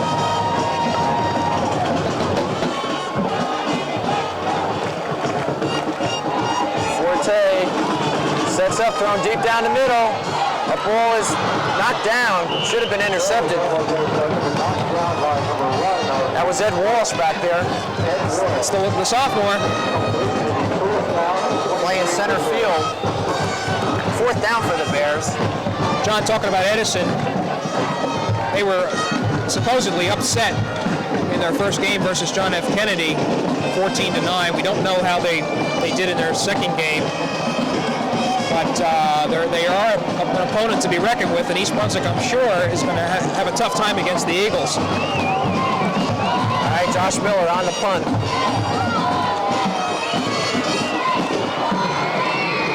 Punt's blocked. Miller's going to fall on it for a safety. And boy, what else could go wrong tonight? John, I was just thinking Murphy's Law. Well, the situation to me is that Madison Central is just so sky high now. They feel they can do no wrong. And let's face it, why did they need to have a run back? Let's you know, I think their thinking was, let's go in and try to block the kick. But East Brunswick, the line is just breaking down in some areas. It's as simple as that. And I think we have to impress upon our fans that East Brunswick needs to maintain the level of intensity that brought them to the win and tie in their first 2 games, because this is going to say a lot about the rest of the season. Well, Jimmy, more than that, I think what comes into play is depth on the line. At the beginning of the year, we talked about the lack of depth, and they've been fortunate to get to the first 2 games with no injuries, and you lose one person off the line there, and it can have a whole effect on the entire line. So I think depth is really a key factor there. All right, Josh Miller with the free kick following the safety.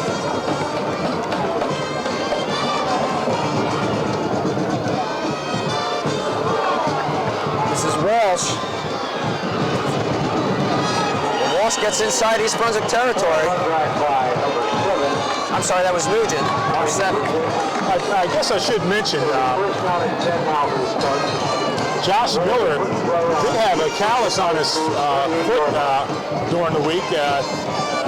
He's been doing an awful lot of kicking. I know he had been doing some extra work with somebody coming down from North Bergen to work with him, but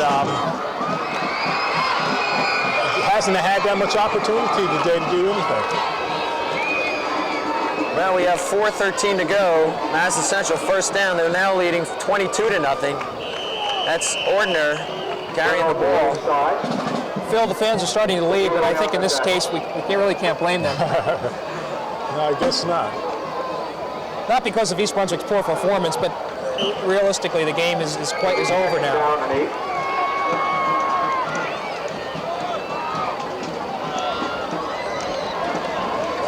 2nd and 8 for the Spartans. East Brunswick 46-yard line. 3:39 to go. That's Jones up the middle. Right side.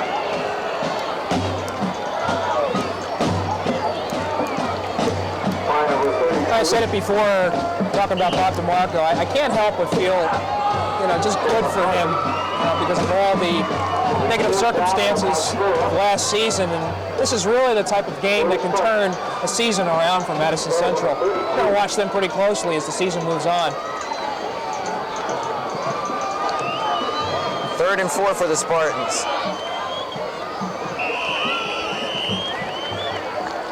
I say that, John and Phil, because just like in the past 2 seasons, East Brunswick has come to meet J.P. Stevens not only in the regular season, but also in the playoffs. And if circumstances occur in which both Madison Central and East Brunswick qualify for the playoffs, there's a possibility that these 2 clubs could meet again. Good point. All right, Ordner picks up about a yard. It'll be 4th and a long 1 for the Spartans. Sparrow hands off to Jones. Jones dives over, and I think he's got the first down.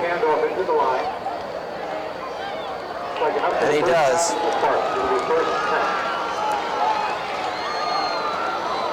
Madison Central has had things pretty much their way today.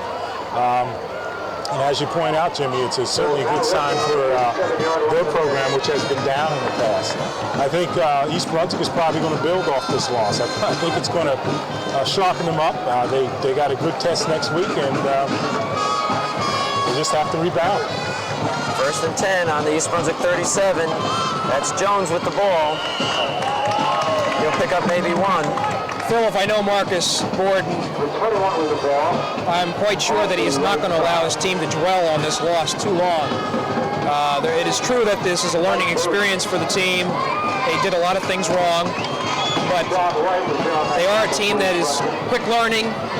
They are well conditioned, and they certainly can bounce back from this loss in a big way. Okay, Coach DeMarco has put Ed Walsh in at quarterback and has put Mike Bowden in the backfield. That's Ordner. Ordner with the ball, tackled by Brett. Will be 3rd down and about 7. Ball's inside the 35-yard line.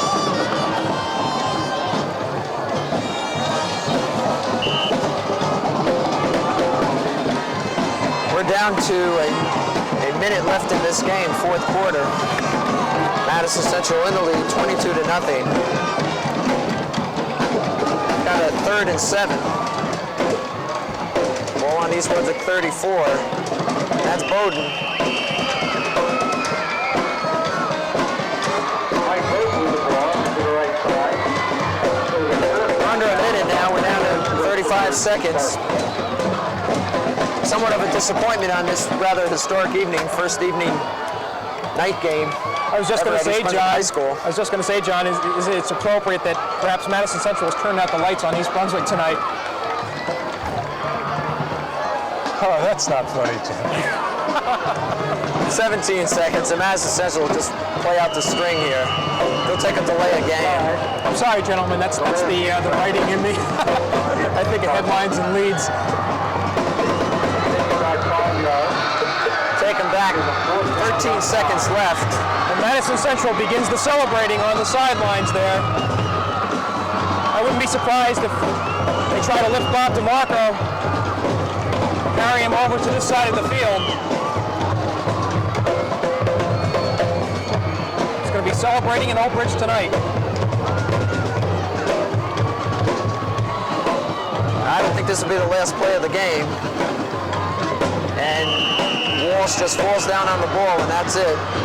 Now 10 seconds, but for all practical purposes, it's over.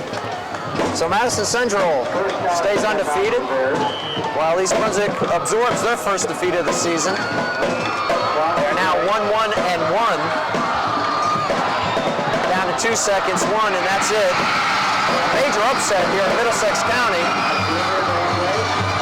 as the Madison Central Spartans upset the East Brunswick Bears 22-0.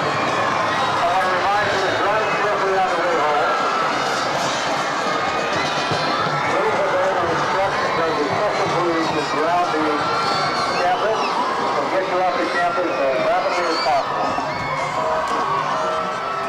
there are some soft spots around the stands. Please be very careful.